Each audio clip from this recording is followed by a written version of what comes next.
Welcome back to Turn Down for What, your source for EV news and updates. Like and subscribe for more content like this episode. Let's dive on in. Welcome back to Turn Down for What? Another day. Another episode. Since Chris isn't here, I'll say it. Chris is not here with us today, but we have a really exciting conversation today. Had the privilege of connecting with Gabe Klein, which we will kind of dive into your story and everything that's associated. But welcome to the podcast, Gabe. Thank you. Thanks, Josh. Thanks, Jesse. It's great to be here, and I love the name of the podcast. It goes back to my hip hop roots. There was a couple of years ago where we actually had Little John shout us out at the Super Bowl. I mean, it was one of those things that we were just, Yeah. No, but yeah, so for everybody who is tuning in who's not aware, Gabe has a rich and diverse history that we'll kind of spotlight just a little bit as we kind of dive into our conversation.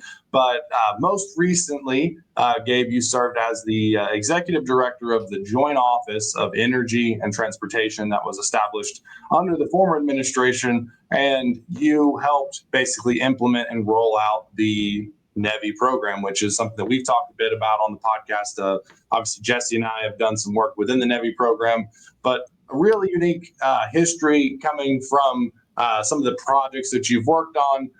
And so we kind of just wanted to spotlight you and the efforts that you've done, but also talk about the current status of the EV industry, where it's at, where it's going. And so just be a great conversation. So would love for you to kind of start by just giving us an introduction to yourself, a little bit of your history, that way we can kind of walk through some of the stuff that you have been involved in this wonderful evolving space. We can kind of start there. Oh, great. Thank you. Thanks for having me on. Look, I've been in the mobility, cities, climate, energy space as it's evolved really over the last, 30 years. I can't, like, every time I do a podcast, I feel like there's another milestone decade I'm adding. Definitely a little more gray than when I started, but it's been the most interesting time. Like, you think since like 95 to now, how much the world has changed when it comes to our energy choices. I remember going to Earth Day in 1990, and as a kid, like a high school kid, and didn't really understand that much, in terms of the impact that we had to the environment. And so over the years, working mostly in the private sector, in startup, had a sort of focus on making people's lives better, making the planet better, as well as running a city DOT, city-state DOT, and then running the new joint office at the federal level. I've gotten to really participate in that change, and it's been magical. And the people I've come across, the people I've worked with that were willing to really put their reputations at risk, particularly in the public sector, to try to make big, bold change. It's been electrifying, to use a bit of a pun. But, I would say that public service is not for everybody. What I've tried to do in my public service is bring a private sector and startup energy to it. It's not that we need to run the public sector like a business. That has some connotations to it that I'm not really for. Although I will admit, in my book Startup City, I did talk about how, as a city official, you have a mayor like a CEO, you have a council like a board of directors, and you have constituents, which sure look a lot like customers. And so I believe in moving at the speed of the private sector and not acting like you have a monopoly, even though in some sense you do when you're in government. Treat everybody like they're a customer, and you need to win them over, right? So I could go into each position and all kinds of details, but I think I'll just start more broadly with that and say that, now at this point, having come out of the federal government and done these city, state, federal roles, I'm thankful for the opportunity. I look at some of the revamp that they're trying to do with like Doge, for instance, and I'm like, gosh, if you use carrots and not just sticks, there's so much you can get done. And that's how we were able to get so much done so fast. And then one last thing, actually, the Joint Office supported over $19 billion in federal investment. So we supported Yes Nebby, Charging and Fuel Infrastructure Grant Program, the EVC ROB program to replace old chargers. But we also supported EPA's $5 billion Clean School Bus program, and then FTA's $5.6 billion low-no transit program. And a lot of what we did really in the Joint Office was work with the private sector to help them to move the ball forward as a team versus a whole bunch of individual companies. And I'd say that will probably be our claim to fame, like Universal Plug-in Charge, the ChargeX Consortium, working with the OEMs, the EV Working Group, like building trust between governments, local, state, federal, and the private sector to really move the ball forward, regardless of incentives and all that. And we can talk about that too. Yeah, absolutely. Yeah, I mean, I think that there's an element that has always been kind of the stigma of government when it comes to the inefficiencies along the line, but there's opportunities, like you're saying, to bring in that entrepreneurial spirit into these spaces to bring in some unique ways to get projects deployed.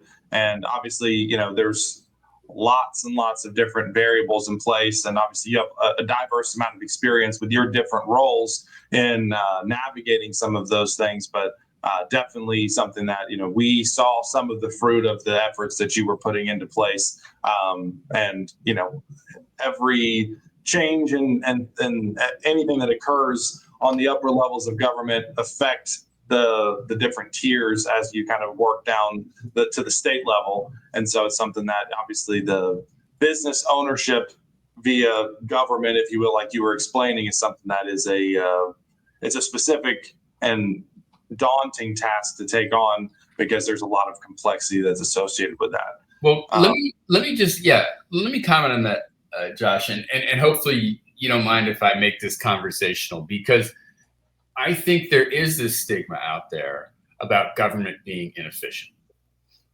I would argue any large organization can become inefficient. I remember working with some very big companies as a consultant or even just as an employee.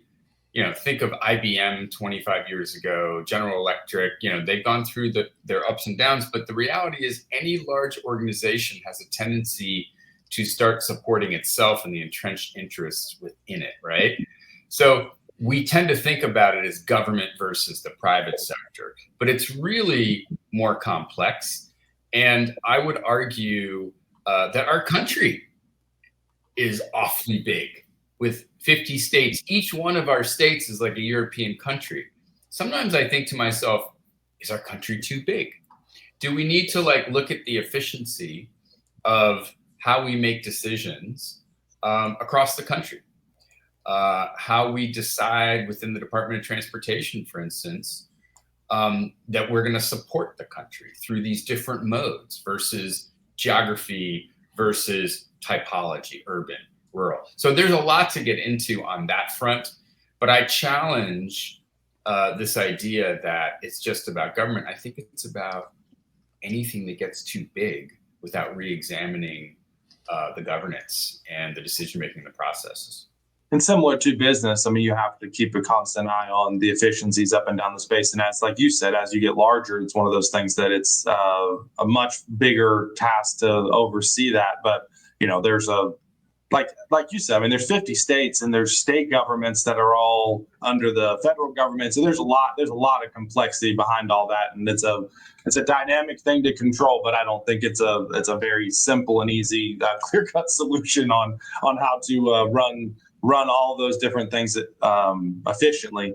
On a global scale, we kind of set off and have done our own thing throughout the years as the United States. And obviously, we're the greatest country in the world, in my opinion. But that's something that, obviously with the with the size of government, it makes it a very complex thing to deal with the intricate bits of running the role of Department of Transportation federally versus state versus on a local level. It's a very dynamic part of the conversation. Let me challenge you on one other thing, Josh. This is going to be unpopular on the live stream. We can be the greatest country in the world. There's so many metrics and measures, right? But it's not a given. We have to fight for that every single day. And I believe that what we worked on with the CHIPS Act and the IRA and the bipartisan infrastructure law / the IIJA, the goal of those bills and the work that we were undertaking was to make sure that we continued to be the greatest country in the world when it came to industrial policy, when it came to energy policy, when it came to the implementation, when it came to leading the world in technology and R&D. I do not think that's a given going forward. And I think it's important because when we say we're the greatest country in the world, we have that potential, but it is not a given that that will continue. And our goal also was to keep us ahead, particularly of China, and to make sure that we built things here in America. And I'm going to tell you something, slapping a tariff on something, changing a tariff up and down and every which way, it's a quick Band-Aid, but you got to do the hard work. And Americans need to remember, to get the benefit, you have to put in the hard work to get it. We're a hardworking people. And if we get lazy, right, and we don't put in the hard work, and we don't put in the investment, we don't put in the R&D, and we don't figure out how to implement faster, better, we will not be the greatest country in the world in every aspect. I concur with that. I think that what we've seen is on the last 30 years have been the biggest technological boom in the history of mankind with the evolution of technology as we've seen it, where 30 years ago we were looking at computers the sizes of rooms, and now here we are 30 years later, and AI is generating out all sorts of different functionality and capabilities. And you're seeing on a global scale that the race for technology continues onwards. And technology such as electric vehicles, with the efficiency and the use of energy, has been one of the top talking points that Jesse and I have shared. The efficiency of conversion of energy when it comes to an electric vehicle is something that far exceeds the combustion engine when it comes to the loss of energy through a traditional fueling method. And so if you look at just the efficiency side, when a country like China is booming with their electric vehicle industry, and they're far above and beyond all those things, we are falling behind in those technologies because we haven't made that a priority within our own country. And we're seeing a lot of these, the partisanship of EVs get in the way of technological improvement. And one of the major points that we've had with the podcast and in general has been, how do we bring that middle divide to bring everybody together around an amazing technology, because technology is what's going to continue to push us forward, rather than just good ideas and intentions and sticking to our guns on what's always been good. Because like you're saying, you have to kind of continue to achieve that greatness, and that comes through evolution of growing into new technologies, growing into new opportunity. And that's something that China and other countries you're seeing are advancing in that technology, and we can't fall behind through infrastructure, through technology as those technologies come online. Well, look, I'm going to go a step further. It's easy to look at today the sales of ICE vehicles in America versus EVs and say, well, we'll see how things end up. ICE is dead. It's totally dead. It's on life support. Just because people are still buying them today. Like, I remember when people were buying DVD players, right? And they put out Blu-ray to get people to stay excited about DVDs. The reason that we didn't move even faster to streaming was what? The limitation of broadband. Sounds familiar, doesn't it? The limitation of EV charging stations, something you guys know intimately. The difference is the majority of Americans actually don't need access to more public charging than we have now. A lot of what we're building with the Nebby program, first of all, that was gap filling money. So we need between 75 and 110 billion dollars in investment in EV charging across the country. The majority of that will be level 2, but the cost of DC fast chargers per unit is considerably higher. Still, the majority of that will be the private sector investing. The money that we were putting in was gap filling money in those rural areas, in those areas maybe in a city where it doesn't pencil, because the view that we have is that just like they realized, in the 30s, 40s, and 50s, electricity is a utility. Everybody needs access to electricity, and they started powering all the farms and so on, and building out the grid. We believe that having access to charging for your bike, your scooter, your car, your truck, whatever it is a utility, and everybody deserves access to it. But the reality is, make no mistake about it, you talk to any car executive off the record, ICE is dead. So if an American is being told something different, they're not being told the truth, right? There were people saying, oh, DVDs are going to be around for a long time, because they had an interest in selling DVDs. They had an interest in that media. But the reality was everybody knew that DVDs were dead as soon as we had enough broadband. The difference here is we don't even need that much broadband / charging, because the majority of charging is going to happen home work. The 1.6 times a year somebody really takes that great American road trip, quite a bit of charging out there, and you guys are working, a lot of other people are, to fill in all those gaps. So let's stop pretending that we don't know where we're going to be. And when I say we, I mean as a country, where we're going to be in 2040 or 2035. Nobody's going to be buying old technology. If autonomous vehicles are really the future, and I actually believe they are, particularly in urbanized areas, even for trucking, we're not going to build autonomous gas-powered vehicles. Doesn't make sense. You wouldn't build an analog tube-based iPhone.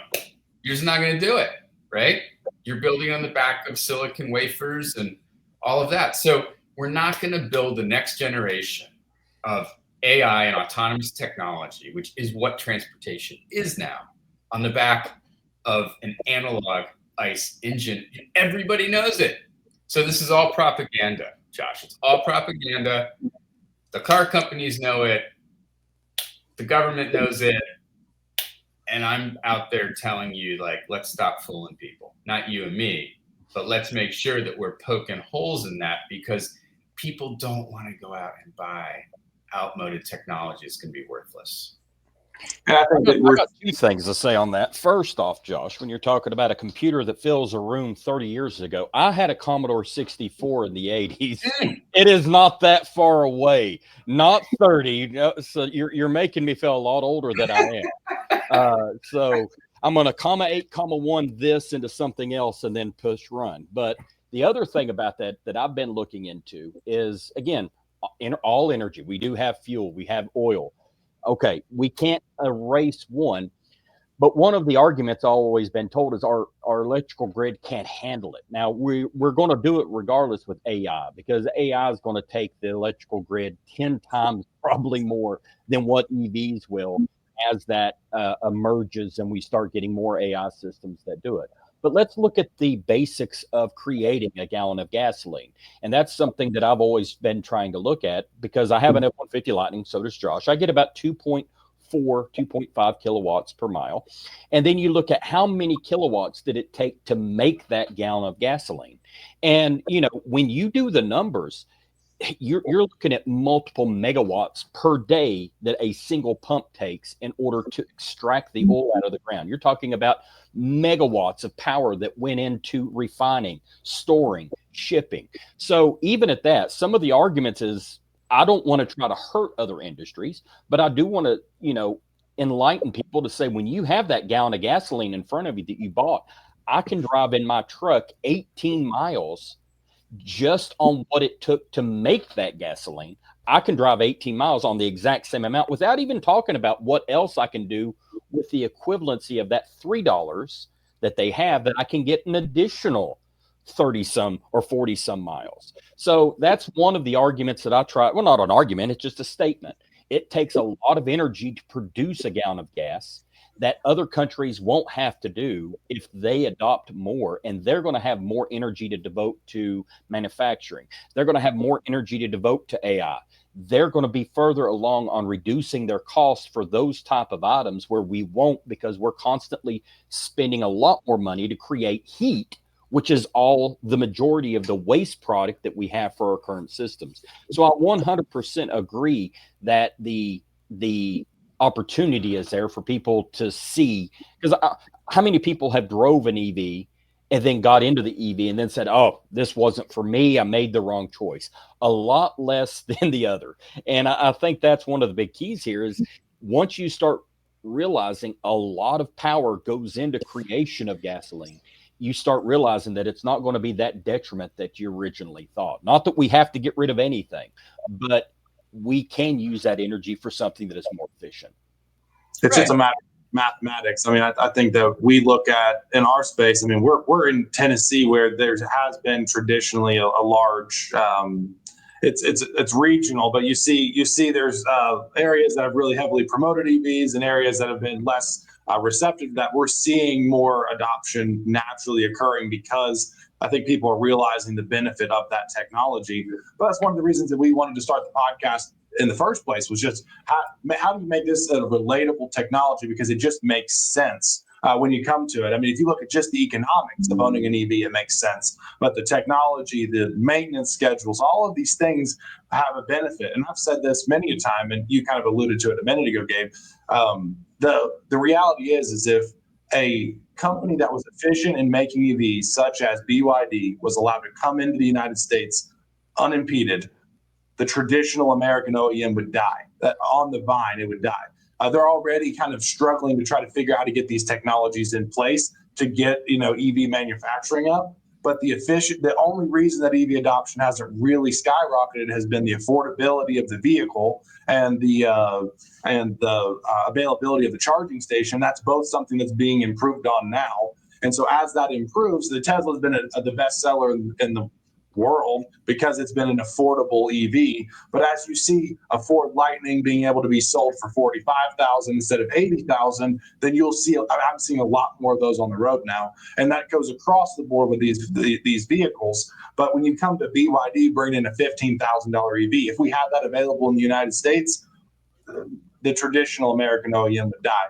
And then going back to Jesse's point with it, when it comes to fueling efficiencies, one of the major things is we can create our own energy. It's a lot harder for us to create our own fuel. We're heavily relying on hydrogen. We're heavily relying on foreign sources. But in Tennessee, I can't necessarily generate my own oil, but I can use our water and use the sun to generate hydrogen or energy because we can become energy independent when it comes to those things. And so the grid itself might be heavily reliant on a technology such as EVs. And like Jesse said, everybody freaks out about EVs are going to tank the thing. When it comes to energy, AI is far, far, far greater of a energy consumer than all the EVs in the nation would ever be. And so there's not really a major concern when it comes to EV adoption. That's just stigma when it comes to that. Hey, Chris, we're talking about hydrogen. Perfect timing. My ears were burning. I was hearing hydrogen, and I was like, oh, my God, hydrogen. Welcome to the podcast, Chris. Jesse had to give us our little intro slogan because you weren't here, but welcome. It's my bad. I had a very late night at the Giants game with some extra innings and still getting my life together here on the West Coast. My apologies. We were in the middle of a riveting conversation that we are going to continue onwards. Well, Let's go ahead and switch gears real quick, because we were talking about what is the status of your opinion of what Nebby is right now. Where are we with it? What has happened in the last few weeks? Where do you think it's going? Yeah. I have a bunch of thoughts. Let me try to quickly organize them here. I mean, don't put you on the spot or anything. No. It's totally fair. First of all, Nebby is a part of the bipartisan infrastructure law. It was passed in a bipartisan way. If you look at the investments made because of all of the bills, 2/3 of them are in red states. A lot of them are in the Southeast.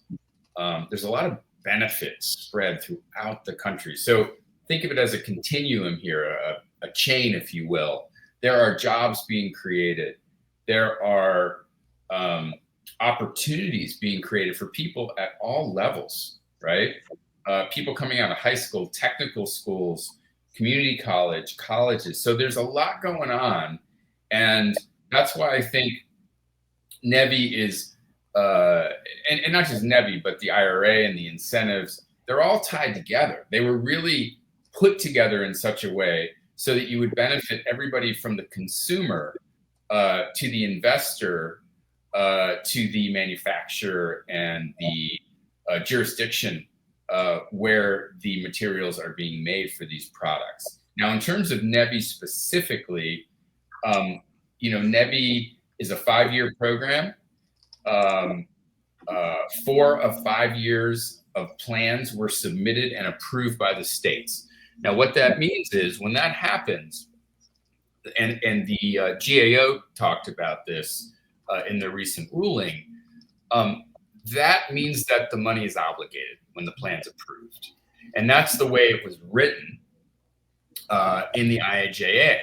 So that means you got approximately $3.2 billion obligated by congressional action and then administrative process. So legally, in my opinion, the money for at least 4 out of 5 years has to be distributed. There's a pause while the administration is evidently looking at does it conform to what the administration thinks? But the reality is that's not really the way our government works. The bill was passed by Congress. It's a Title 23 program, and it involves formula funding, which we've been doing for many, many, many decades. So it's part of the overall infrastructure and transportation bill. You can't just pause and pull that money. You can pause it for 90 days. But my feeling is that a court will take that GAO ruling, take the history, which we've never done anything differently, and say, okay, that money is obligated and you need to distribute it. So it's just a pause. It's an unfortunate pause because it puts a lot of businesses in harm's way. All it's doing is creating a tremendous amount of uncertainty for the companies that are bidding on on those projects, that have won those projects, and now are just sitting and waiting. That's unfortunate. Yeah. So I think that's something that we've kind of been trying to figure out on our end is what the realistic outcome of that path is. And one of the things that I see, and you kind of had mentioned this a little bit earlier, but the program really, the public sector, the private sector is filling in the charging gaps in urban areas. It's a natural investment that's occurring. We had talked with somebody in Florida, and when they originally had talked about their Nebby program, it was 20 sites. And by the time that they're about to release their program, it's 12 sites because the private sector is doing the job where it makes economic sense. But where Nebby really shines is those rural areas, like you were saying, to make that accessible, because those gap fills are a lot harder to make economic sense, and it's opening up an opportunity to keep the rural area involved in the future of the technology rather than it's urban and has to begin to spread, because then the rural county falls behind. And so that's something that I think that the funding was doing a really good job at that. And that's something that Jesse and I kind of been our target, is how do you do rural charging excellently? And that's where this funding specific to Nebby was really heavily favoring. Well, let me just chime in on that. One of the things people don't understand, you got people I'm not even going to name names. So people are like, oh, Nebby didn't work. It was too slow. It was a failure. What people don't understand is Nebby's a state program, right? The federal government is essentially a bank, and we put out minimum standards, and we're here to support, and we're here to help.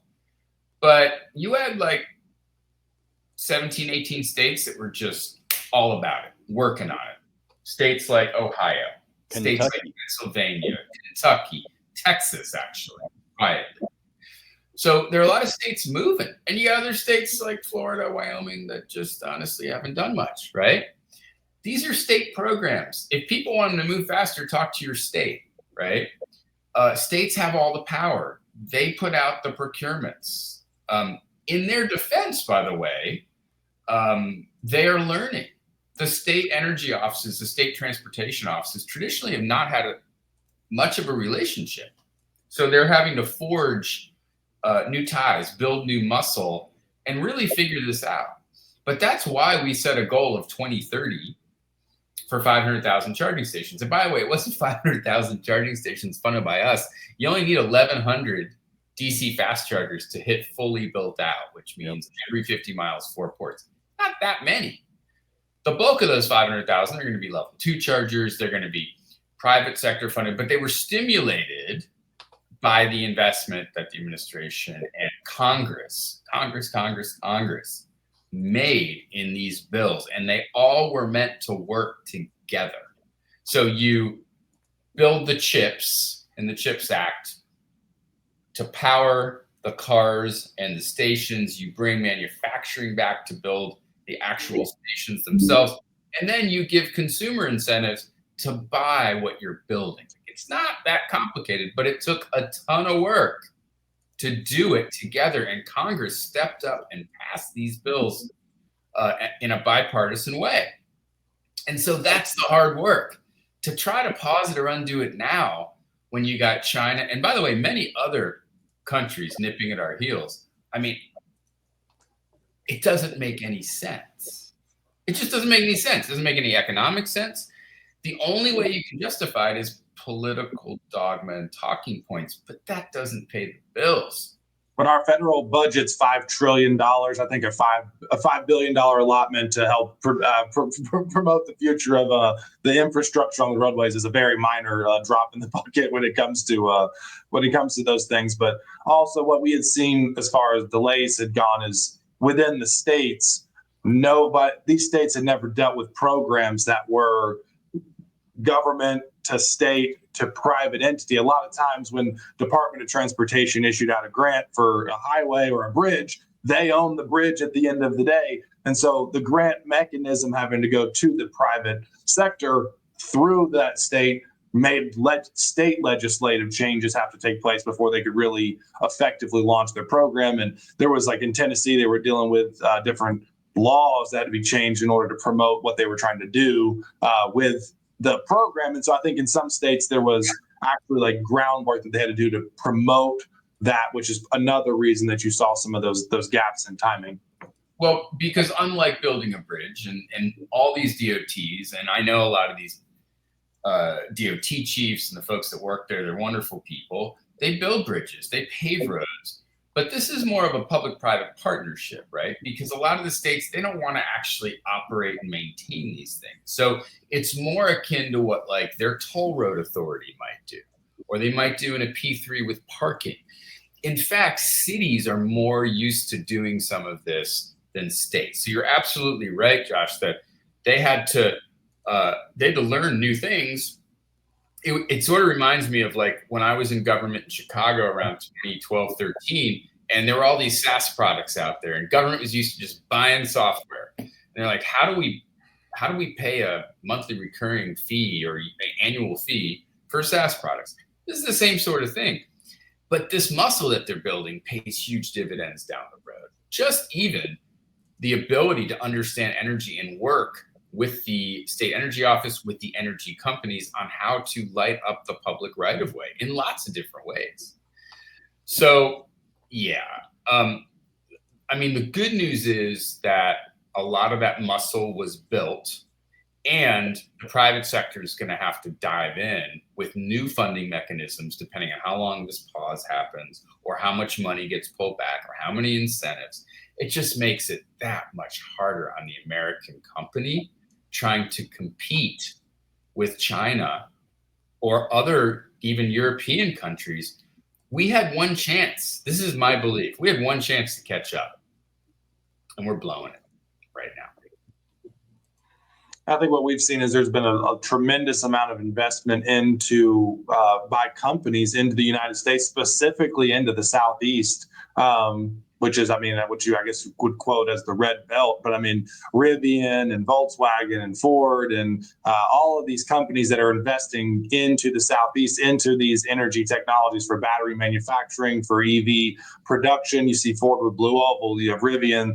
You got Scout building their vehicle here. I mean, there's the list. I mean, it's pretty much exclusive to Southeast. It's moved from Detroit to the Southeast across those Tennessee, Georgia, South Carolina. You're seeing those states see the most involved. And so I think that promoting the infrastructure is also protecting the $90+ billion of private sector investment through the OEMs and through the battery manufacturers, because if you help promote the growth of the electric vehicle, then you're also helping with, one, the U.S. OEM in general, because they need that. But secondarily, it's also helping protect those investments that these states have, or these companies have done into these states, because Blue Oval has changed their expectations 3 or 4 times around the dynamicness of the market and their own projections. But you're also seeing companies like Hyundai and Savannah area, Cooler, and you see Rivian opening up their new facility. All of these companies have thousands of jobs and billions of dollars of investments that are promoting the future of the industry. And so those investments will help lower the cost of the vehicle and make the vehicle affordable to more people. And although I might send under the impression that you shouldn't have to directly mandate any sort of take on the electric vehicle, I think that there also needs to be the national promotion of the fact that, hey, this is a unique technology that should be strongly considered, because it's one of those things that, for me, I would never go back to an ICE vehicle just because of the experience, the cost savings, the maintenance savings. And, if that vehicle could be made affordable to everyone, everybody I run into throws up their flags, oh, it's an electric vehicle, I'm not going to buy it. And then I talk to them about it, I let them drive my truck, and the next week they buy one. And I'm like, well, it's just a matter of just take the time to educate yourself and understand the uniqueness of that technology.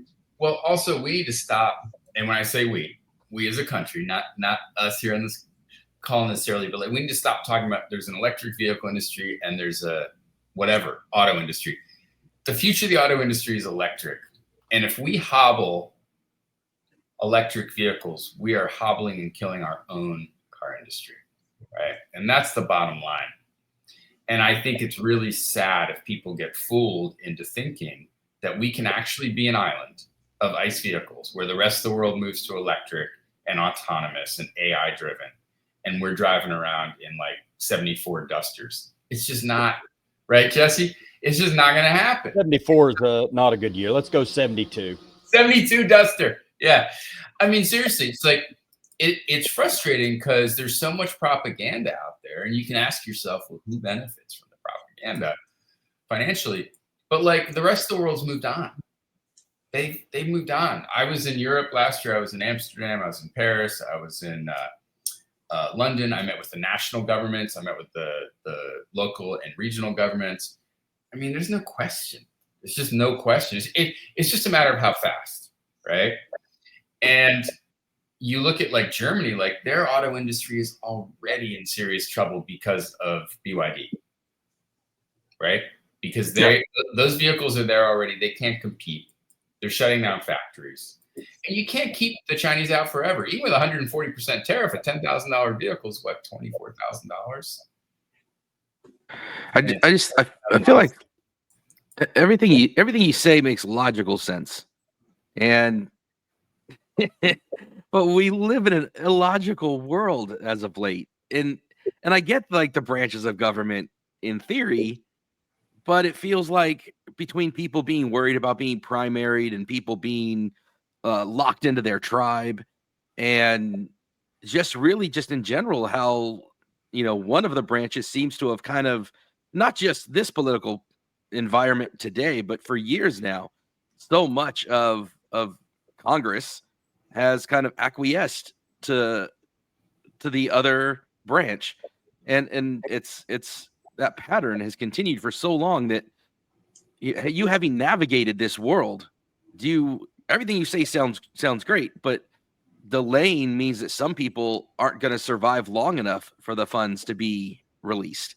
And they always have these political maneuvers, and there are things even done recently where the House parliamentarian was like, "That's not kosher," and they still did it, right? So they have ways where they've prioritized party over process and expediency over tradition, and so there's an incredible amount of momentum.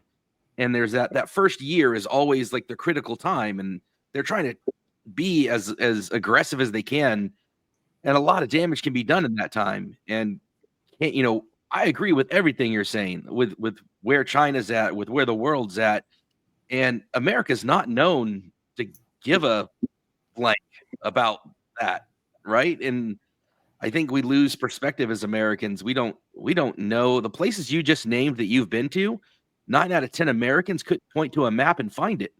So, like, do you have faith that all these things that you've said at some point later in this year will normalize, that will either legally or through courts or through no other choice, that they will actually come to be? Because I have so little faith in that ability that I might have had 5 years ago. I mean, but you've been in that world. I'm just a cynical jerk. So I'm screw the utility companies and I'm the anti-utility, anti-gas, No. Chris, give me reason for hope. I couldn't have said it better.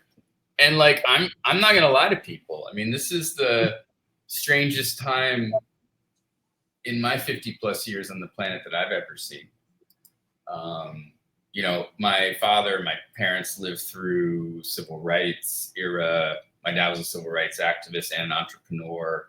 They lived through, all the assassinations in the 60s, Vietnam. But really since then, we haven't experienced, and maybe Watergate, anything quite like this. And then behind the scenes, you got AI bearing down on us. It's going to change economics, jobs, tax base, blah, blah, blah. So it's a time of change. And I think in a time of change, it's easier to say, hey, we're going to just sort of close our borders and we're going to operate on our own little island. The thing is, we're already living in a global economy, and the internet sped that up. So, as soon as I talk to you guys here, the folks in the Netherlands watch it. Like I had a call with a major city in Europe recently, and I just posted something 5 minutes earlier on LinkedIn. By the time I got on the call, they all knew about this change that had happened. So everything is instantaneous now. You can't put the genie back in that bottle. And I'm not going to lie to you and say that, and this is the I wouldn't say argument, but the point that I was making to Josh earlier before you got here, is America the greatest country in the world? It's the greatest experiment in history. Will the experiment be successful? That's up to us. It's up to us. It doesn't happen on its own. And I am worried that, particularly in this space, no, I don't think we're going to win based on the trajectory of where things just are in the last 100 days. No, I don't see that. Now, if the courts stand up, we change the trajectory quickly, we get back on track, I think we can salvage things. If we're sitting here at the end of the year in the same situation, I think we're handing the baton to China and others. And I'm just going to be honest with you. So it's really a decision we need to make. People have to stand up. Courts have to stand up. Congress has to stand up, to your point. They have a job to do, right? Republican, Democrat, I don't care. They have a job to do. So we'll see what happens. And, folks like you platforming people like me and having honest conversations with the American public is what needs to happen, because fundamentally the problem we're facing in this country, you mentioned that nobody could pick out, Paris on a map. We have an education problem in this country. And we have a misinformation problem, right? So when I was a kid growing up in the 80s, I watched Walter Cronkite every night, or Peter Jennings. I didn't get to choose, I'm going to go to OAN, or I'm going to go to CNN, or I'm going to go to this. Like, you just had the news, and it wasn't really sensationalized. And now everybody chooses their own customized outlet where they can read whatever they want to hear. That's not reality. So it's amazing that people, depending on which news outlet they look, have a totally different view on life because of what they're being propagated through their channel, and that's across the board, across all spectrum. Everywhere, every side has this narrative that's like there's not, the lack of truth is maddening. Far left, far right, everything in between. I watch like NewsHour at night on PBS. I listen to public radio. Some people say it's left wing. I don't think so. It's just the news. I just want to hear the news. I don't want to hear a bunch of like, this is what I think. This is, I can get that anywhere. And I think we got to focus on getting facts out to people more and more and more, and not just a bunch of propaganda. Yeah. One last point that I'll make is one of the most interesting things I found about the Nebby program specifically was the fact that the largest beneficiaries to date for that was the traditional U.S. oil company. Love's, Pilots, and Francis, which had history in oil, and all these companies that are deeply based in the oil industry. They know, and they're being a part of this program. It's just a matter of everybody else, I think, figuring that out. But those guys were great partners. They were great partners. But there's the oil industry, and that can be a little different than like the consumer focused industry, the travel centers and stuff like that. But yeah, those folks were doing amazing things, Loves and Cheats and all those guys. And I think they still will, but we got this pause and we got to fight to get it back on track. And I've spoken to several of the gas station leadership chains, and they all still have their private investments that they're doing, but it's at a more diminished rate, obviously, without the funding allocation. But we're running tight on time for today. Thank you, Gabe, for coming on. Any final thoughts that you want to share? No, just like, look, we got to we have to stick together, sit on the right side of truth. We got to work together across party lines, across state lines, to benefit all of us. Like, we need to be a little bit more of a collectivist society and think about each other and the benefits to each other in the immediate, but also for the long term. If we don't, the other collectivist societies will win. We got to stop fighting each other over stupid things and get together and get this work done, this infrastructure built, and build our American economy back. And that's what we've been trying to do. And I appreciate you guys having me today. Absolutely. Well, appreciate you, Gabe. Probably a lot more to talk about.